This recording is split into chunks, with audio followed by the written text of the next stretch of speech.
Well, a lot of positives, and I told the guys that.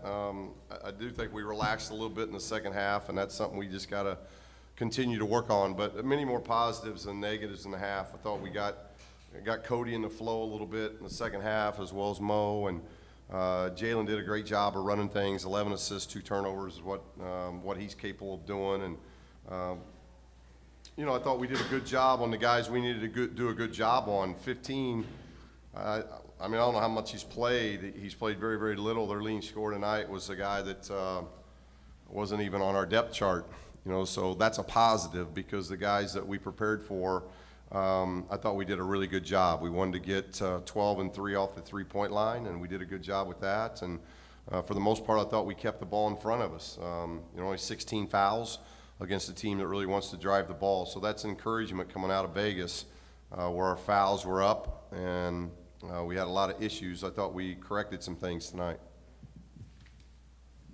Jalen, career high 11 assists. How happy with you? A little bit of a downturn in the second half in statistics at least, but overall. Well, I thought, he's had 2 halves now, Carolina first half and the half that he had here where he's had 7 and 8. So he's capable of huge assist nights. And tonight was great. I thought his second half wasn't obviously maybe as good as his first, but it was still solid. I thought he ran his team.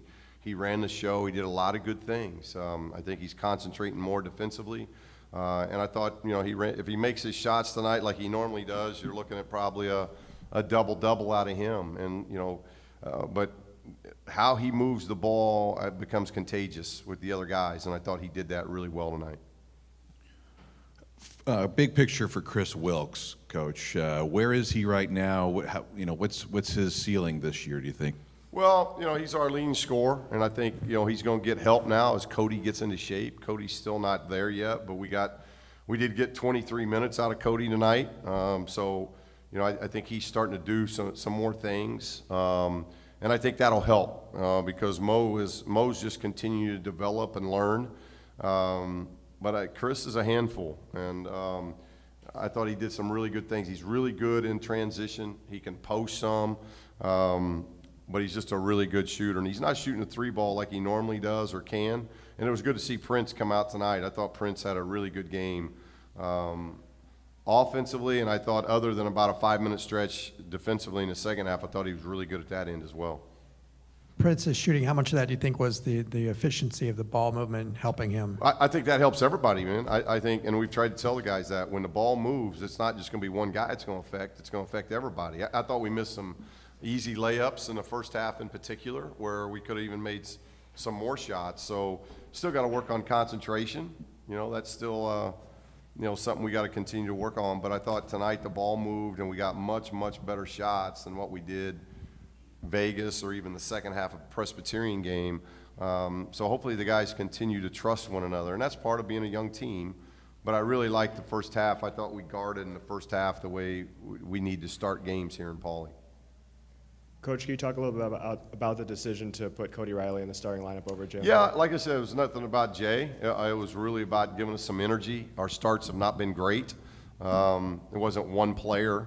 It was really just trying something different and try to get Cody going. I think he's somebody that, from a scouting standpoint, you got to prepare for because he's a go-to guy in the post. So you're trying to prepare for Hands and Wilkes and Big Mo, and all of a sudden you got Cody Riley in here that as he gets in shape, he's a potential double-double guy. So I didn't get Jay Hill as many minutes as I'd like tonight. He got in a little bit of foul trouble, but his minutes are going to stay up.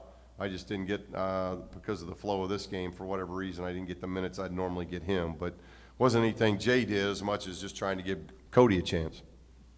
You had a bunch of recent UCLA alums who are in the NBA now at this game. What did it mean to have them here, and did they come to the locker room? Obviously, it's great because our seasons don't overlap the right way a lot. So to have EK and TJ and Aaron and Lonzo and who else we have?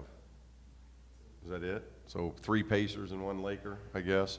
I guess I count Demo as a former player too. But to have all those guys in the locker room and around the guys, that's fun.